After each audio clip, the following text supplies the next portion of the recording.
नमस्कार दोस्तों, स्वागत है फिर से आप लोगों का मेरे YouTube channel short time studies में। दोस्तों आज हम यहाँ पे कवर करने वाले हैं सोशल साइंस के जो पार्ट 4 जो है, वीडियो का जो पार्ट 4 है दोस्तों, उसको कवर करने वाले हैं। पार्ट 4 में हम किसको कवर करेंगे दोस्तों?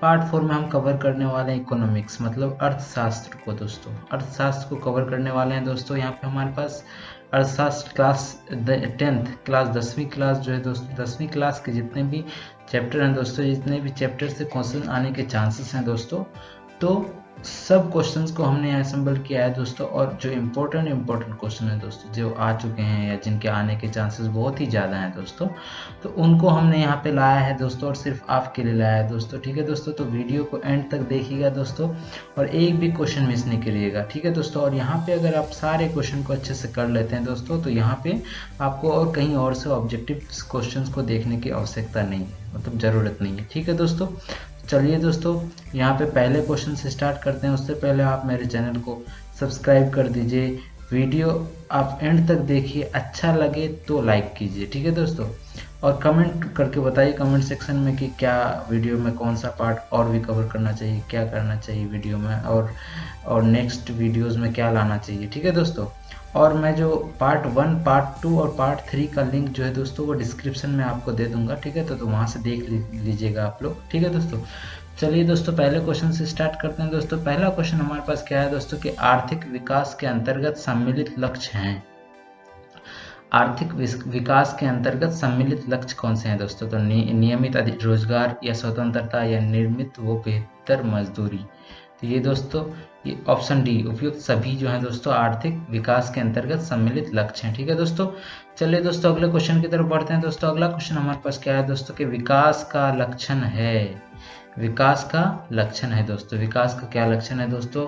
तो क्या आय में वृद्धि करना, या स्वास्थ्य सुविधाओं का विस्तार, या नियमित रोजगार एवं बेहतर मजदूरी। तो दोस्तों विकास इसी को कहते हैं। ये जो तीनों ऑप्शन हमने देखा दोस्तों, अगर ये सब हो रहा है, आय में वृद्धि हो रहा है, स्वास्थ्य सुविधाओं का विस्तार हो रहा है, नियमित रोजगार एवं बेहतर मजदूरी हो रही है दोस्तों, तो इसको कहते हैं विकास का लक्षण। तो उपयुक्त सभी इसका भी आंसर है।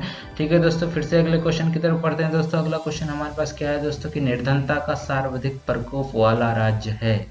दोस्तों निर्धनता का सर्वाधिक प्रकोप वाला राज्य कौन सा है दोस्तों? तो हम सब जानते हैं कि बिहार तो होना ही है दोस्तों ऑप्शन में। ठीक है दोस्तों, तो बिहार हर ऑप्शन में है। तो चलिए दोस्तों, क्या मध्य प्रदेश, झारखंड, उड़ीसा या उत्तर प्रदेश? तो दोस्तों यहाँ पे बिहार और उड़ीसा जो है दोस्तों निर्धनता का सर्वाधिक प्रकोप वाला राज्य है। ठीक है दोस्तों, चलिए दोस्तों फिर से अगले क्वेश्चन की तरफ बढ़ते हैं।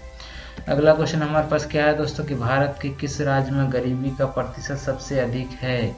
भारत के किस राज्य में गरीबी का प्रतिशत सबसे अधिक है दोस्तों? तो भारत के कौन सा ऐसा राज्य है जहाँ पे गरीबी सबसे ज़्यादा है? तो दोस्तों उड़ीसा ऐसा राज्य है जहाँ पे गरीबी सबसे ज़्यादा है दोस्तों। चलिए दोस्तों फिर से अगले क्वेश्चन की तरफ चलते हैं। दोस्तों अगला क्वेश्चन हमारे पास क्या है दोस्तों, कि सार्वजनिक सुविधाओं का उदाहरण है। सार्वजनिक सुविधाओं का उदाहरण है। सार्वजनिक सुविधाओं का क्या उदाहरण है दोस्तों? तो सरकार का द्वारा चिकित्सालय खोलना, ये भी सार्वजनिक है। सरकार द्वारा स्कूल खोलना, ये भी, और सरकार द्वारा आंगनबाड़ी केंद्र खोलना, ये भी सार्वजनिक है दोस्तों। तो यहाँ पे उपयुक्त सभी आंसर सही है। ठीक है दोस्तों, चलिए दोस्तों अगले क्वेश्चन को देखते हैं। अगला क्वेश्चन हमारे पास क्या है दोस्तों, कि मानव विकास के लिए साक्षरता क्यों अनिवार्य है। मानव विकास के लिए साक्षरता क्यों अनिवार्य है दोस्तों? क्या शैक्षिक विकास के लिए, राजनीतिक विकास के लिए, सामाजिक विकास के लिए, उपयुक्त सभी के लिए? दोस्तों ये सभी के लिए, क्योंकि शैक्षिक विकास के लिए मानव विकास होगा, जब शैक्षिक विकास होगा मानव विकास होगा, राजनीतिक विकास होगा तो मानव विकास होगा, सामाजिक विकास होगा तो मानव विकास होगा। ठीक है दोस्तों, उसके लिए साक्षरता अनिवार्य है, सबके लिए, उपयुक्त सभी के लिए दोस्तों। तो ये आंसर सभी। ठीक है दोस्तों, चलिए दोस्तों अगले क्वेश्चन को देखते हैं। अगला क्वेश्चन हमारे पास क्या है दोस्तों, कि मानव विकास का अर्थ है। मानव विकास का क्या अर्थ है दोस्तों? तो मानव विकास का अर्थ क्या है, कि मानव की सोच में वृद्धि करना, या मानव में गुणवत्ता सुधार नहीं करना, या फिर मानव में गुणात्मक सुधार करना। तो दोस्तों मानव में गुणात्मक सुधार करना ही है क्या मानव विकास। ठीक है दोस्तों, अगले क्वेश्चन की तरफ फिर बढ़ते हैं। अगला क्वेश्चन हमारे पास क्या है दोस्तों, कि भारत की राष्ट्रीय आय का प्रमुख स्रोत है। भारत की राष्ट्रीय आय का प्रमुख स्रोत क्या है दोस्तों? भारत की राष्ट्रीय आय का प्रमुख स्रोत सेवा क्षेत्र है। ठीक है दोस्तों, सर्विस एरिया जिसको कहते हैं।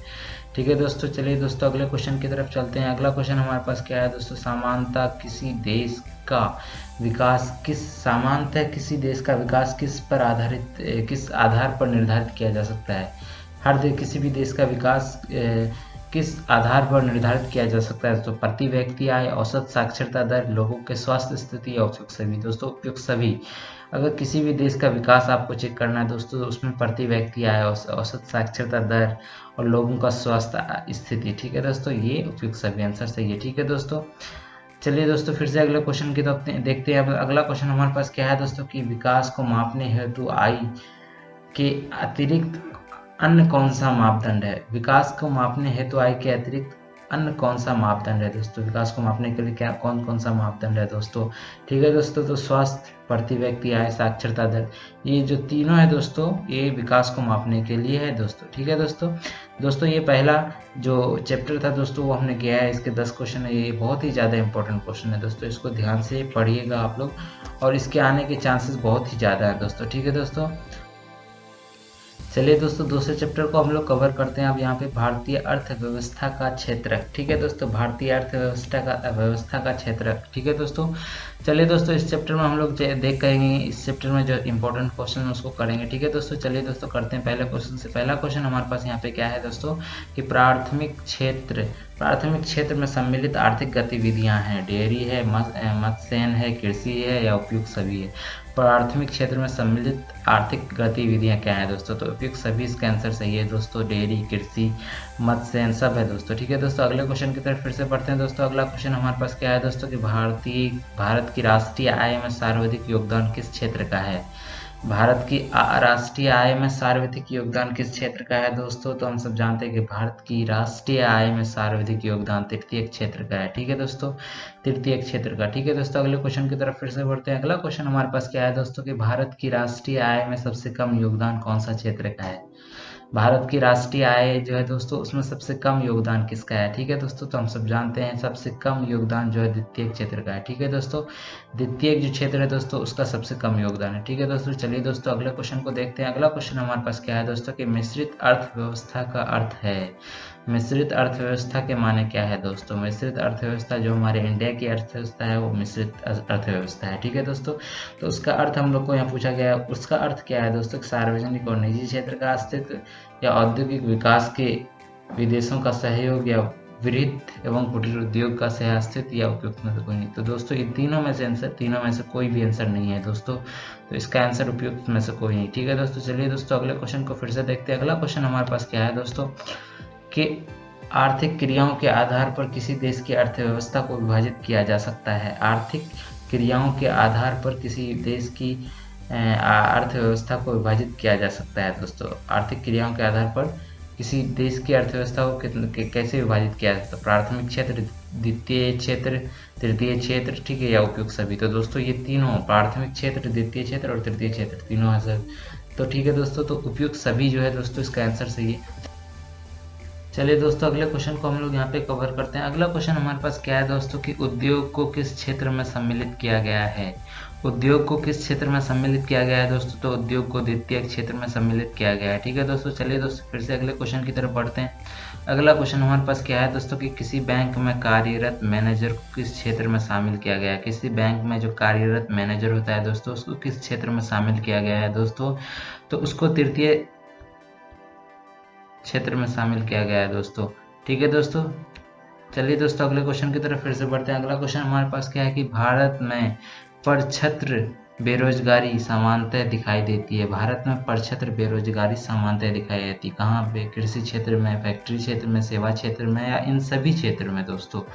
तो भारत में जो सामान्यतः जो बेरोजगारी दिखाई देती है दोस्तों तो वो कृषि क्षेत्र में दिखाई देती है। ठीक है दोस्तों, चलिए दोस्तों फिर से अगले क्वेश्चन की तरफ बढ़ते हैं। अगला क्वेश्चन हमारे पास क्या है दोस्तों कि किसी अर्थव्यवस्था के क्षेत्रों को सार्वजनिक और निजी में किस आधार पर वर्गीकृत किया गया है।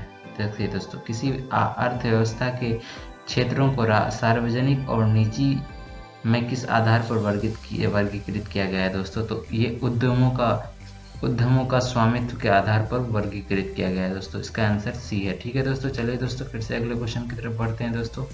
अगला क्वेश्चन हमारे पास क्या है दोस्तों कि भारत में कितने प्रतिशत लोग रोजगार की दृष्टि से प्राथमिक क्षेत्र पर निर्भर हैं दोस्तों।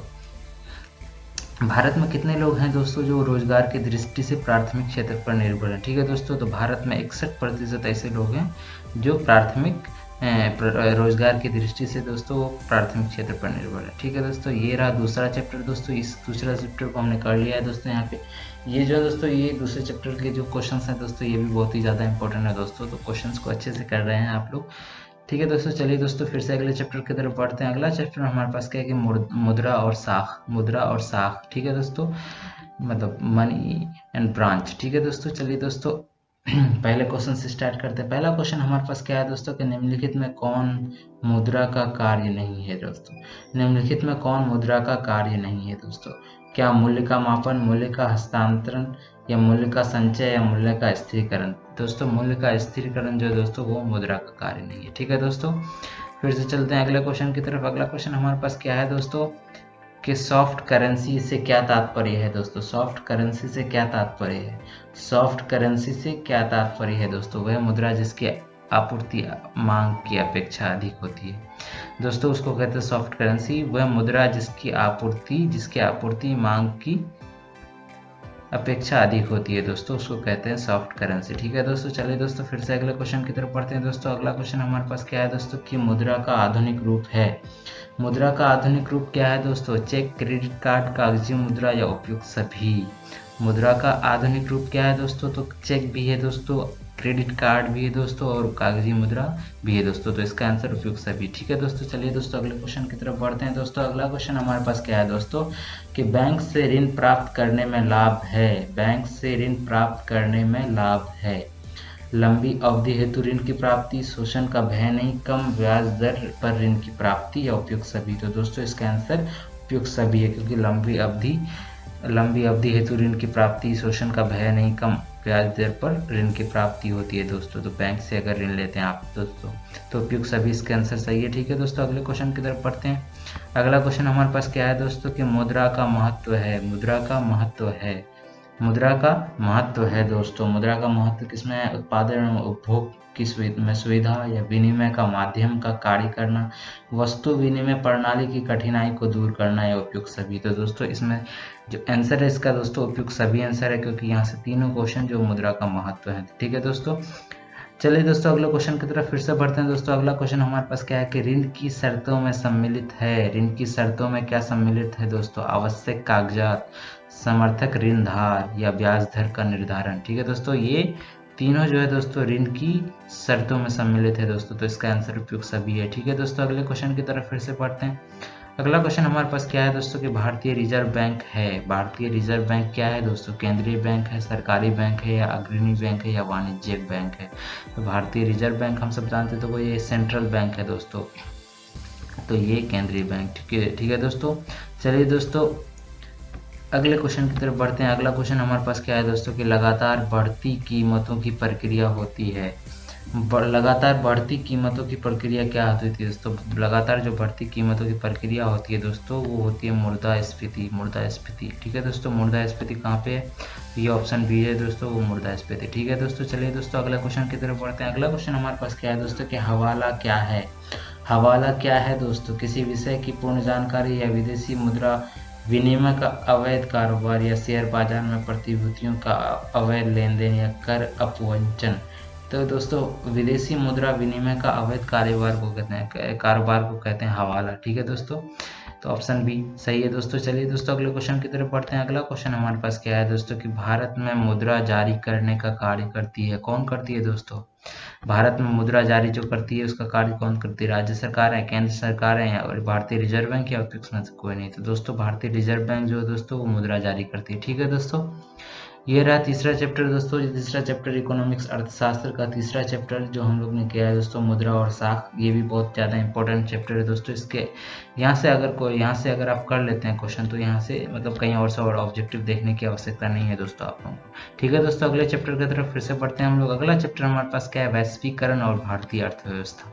ठीक है दोस्तों, इसमें इंडियन इकोनॉमी के बारे में बताया जाएगा। ठीक है दोस्तों, चलिए दोस्तों पहला क्वेश्चन से स्टार्ट करते हैं। यहाँ पे पहला क्वेश्चन हमारे पास क्या है दोस्तों कि दो देशों के मध्य होने वाले व्यापार को क्या कहा जाता है?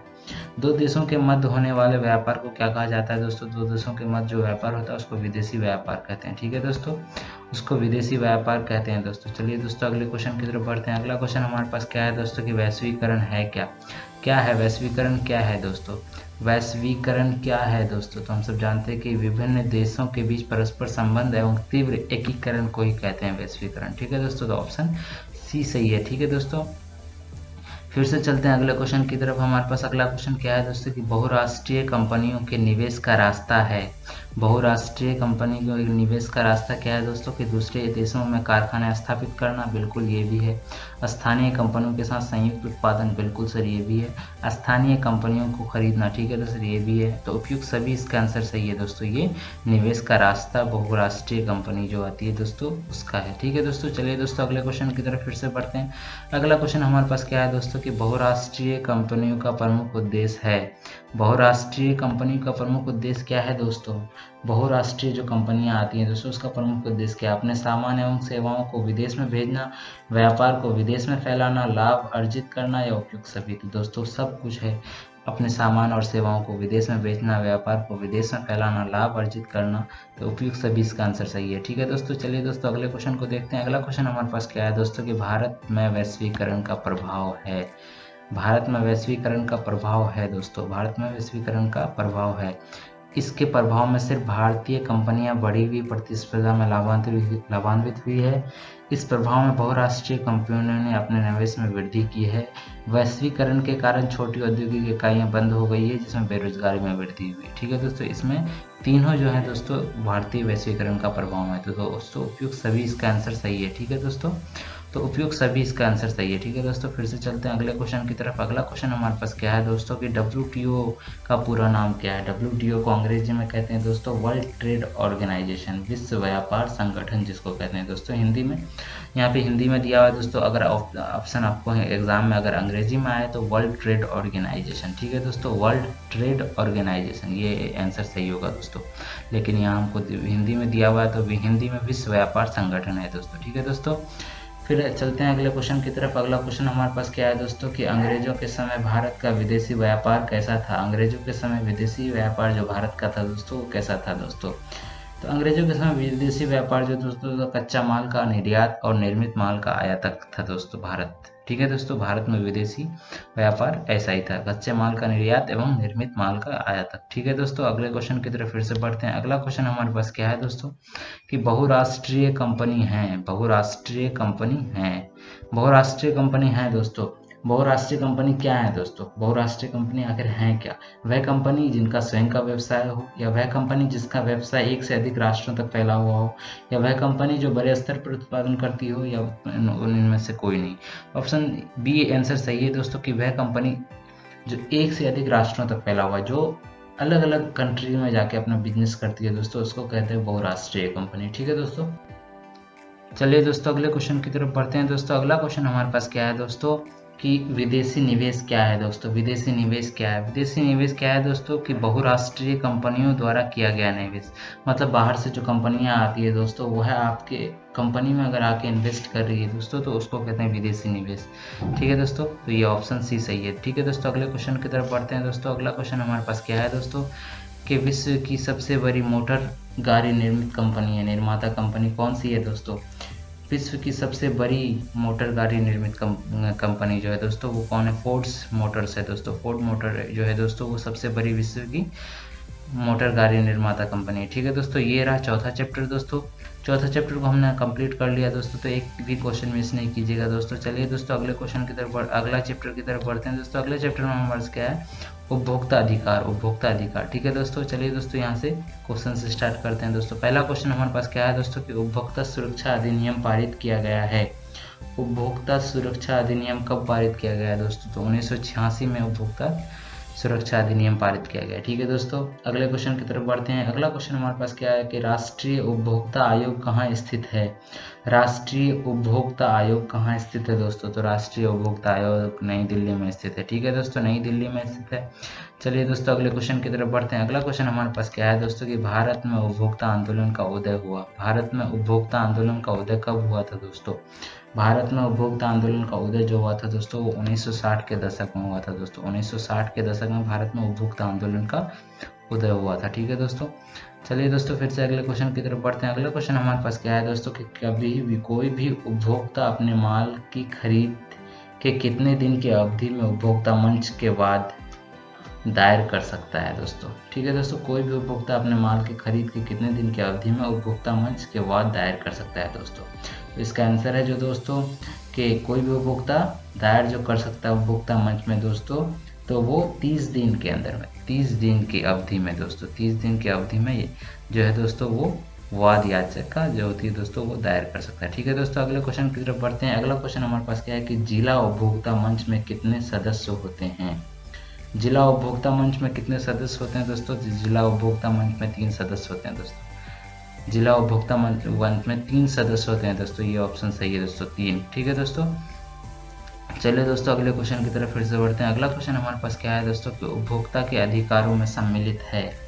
उपभोक्ता के अधिकारों में क्या सम्मिलित है दोस्तों, तो उपभोक्ता के अधिकारों में प्रतिनिधित्व का अधिकार, क्षतिपूर्ति निवारण का अधिकार, चुनने का अधिकार, ये सब जो है दोस्तों सम्मिलित है दोस्तों। तो उपयुक्त सभी इसका आंसर सही है दोस्तों। तो चलिए दोस्तों ये ऑप्शन डी इसका आंसर सही है। ठीक है दोस्तों, चलिए दोस्तों फिर से अगले क्वेश्चन की तरफ बढ़ते हैं। अगला क्वेश्चन हमारे पास क्या है कि उपभोक्ता का कर्तव्य है। उपभोक्ता का कर्तव्य क्या है दोस्तों। उपभोक्ता का कर्तव्य क्या, उत्पादन तिथि की जांच करना, ठीक है ये भी है। अधिकतम खुदरा मूल्य की जांच करना दोस्तों, ये भी है। वस्तु की गुणवत्ता की जांच करना, और ये भी है दोस्तों। तो उपयुक्त सभी इसका आंसर सही है। ठीक है दोस्तों, चलिए दोस्तों अगले क्वेश्चन की तरफ बढ़ते हैं। अगला क्वेश्चन हमारे पास क्या है दोस्तों कि राज्य उपभोक्ता मंच में कितने रुपए तक के मामलों का निस्तारण होता है दोस्तों। राज्य उपभोक्ता मंच में जो होता है दोस्तों कितने रुपए के तक के मामलों का निस्तारण होता है दोस्तों।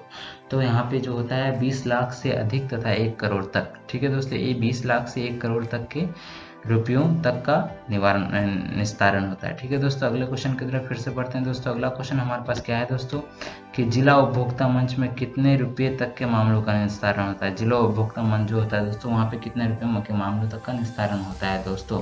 तो वहाँ पे 20 लाख तक के मामलों का जो होता है दोस्तों वो निस्तारण होता है। ठीक है दोस्तों, अगले क्वेश्चन की तरफ फिर से बढ़ते हैं। अगला क्वेश्चन हमारे पास क्या है दोस्तों कि विक्रेता अथवा दुकानदारों द्वारा उपभोक्ता का शोषण किया जाता है। मिलावटी वस्तुएं देकर, कम वजन देकर, अधिक कीमत लेकर। बिल्कुल सर, तीनों ऑप्शन जो है दोस्तों यहाँ पे सही है दोस्तों। तो उपयुक्त सभी इसका आंसर है। ठीक है दोस्तों, ये रहे जो दोस्तों ये इंपॉर्टेंट क्वेश्चन रहे दोस्तों इकोनॉमिक्स के। अगर यहाँ से आप क्वेश्चन आंसर कर लेते हैं दोस्तों तो यहाँ आपको कहीं और से क्वेश्चन आंसर देखने की आवश्यकता है नहीं दोस्तों। ठीक है दोस्तों, तो यहाँ पे जितने भी क्वेश्चन हमने कराए हैं दोस्तों इसको ध्यान से देखिए, और यही एग्जाम में आएंगे दोस्तों। कहीं से करने की आवश्यकता आपको नहीं है दोस्तों, यही एग्जाम में आएंगे दोस्तों। इसके आने के चांसेस बहुत ही ज़्यादा हैं दोस्तों। तो चलिए दोस्तों, थैंक्स फॉर वाचिंग। मेरे चैनल को फिर से एक बार कह रहा हूँ कि मेरे चैनल को सब्सक्राइब कर दीजिए, ताकि बेल आइकन, अगर आप बेल आइकन भी दबा दीजिए, ताकि अगर बेल आइकन दबा दें तो नोटिफिकेशन आपको आ जाएगा कि कब मैं वीडियो डालूँ। और सारे वीडियो जो होते हैं यहाँ पे दोस्तों बहुत ही ज़्यादा इंपॉर्टेंट होते हैं दोस्तों। सारे वीडियो बहुत ही ज़्यादा इंपॉर्टेंट है दोस्तों। इसमें आपको जो है दोस्तों हर वीडियो को अच्छे से देखना है दोस्तों, एंड तक देखें और वीडियो को लाइक करें दोस्तों। बच्चों, अपने जो दोस्त हैं, फ्रेंड्स हैं या जूनियर्स जो भी हैं दोस्तों, अपने लोगों तक शेयर करें दोस्तों, ताकि अधिक से अधिक लोग इसका लाभ उठा सकें। ठीक है दोस्तों, चलिए दोस्तों, शुक्रिया, thanks for watching and bye.